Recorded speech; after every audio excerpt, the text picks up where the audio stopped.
One thing we wanted in the gameplay for WWE 2K15 was a new set of control to go along with the new pacing of the matches. Bring in, any game, once there's a console transition, it can be difficult. The one thing that the designers really wanted to do was revolutionize and evolve this game. One of the things that we realized is that the games to date had somewhat of an arcadey feel to them. I've been playing and working on these games for a lot of years, Fundamentally, the characters may be different, but they all play the same.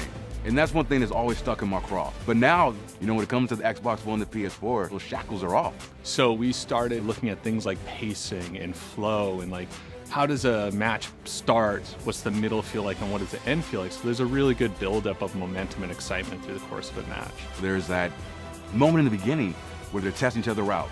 They get into their chain wrestling, side headlock, cool transitions here and there to kind of gradually build the audience into the match before they start getting into their signature offense. We switched to a more cinematic camera. It focuses in on the characters' faces. If Randy Orton's, the one putting the hold on him, you see that he's fighting for that extra little, twerk. And I'm happy to say that we've finally been able to, implement that in this year's feature, and it just changed the game. Oh, there it is! So as part of that, we rethought everything from animations, controls, how you interact with the people, how fatigue sets in. And to do that, a big part was actually shooting a lot of animation. Working with visual concepts, we have been mocapping like crazy.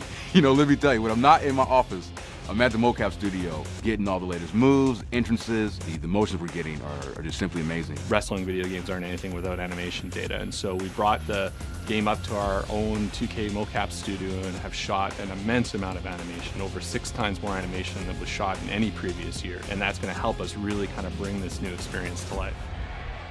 Ooh. Seeing the way the game is coming together on next gen is really impressive, and as a fan of the series and as a fan of wrestling, we've really hit our stride with this game. And as beautiful as this game looks, it's the gameplay that's going to keep them entertained and playing this game for months, years on end. All that hard work, the long hours, it's all worth it. Once it's out there on the shelves and the players get a chance to experience it for themselves. And that's what we're in this for. As a fan of wrestling, as a fan of the WWE, that's a feeling like no other. It really is.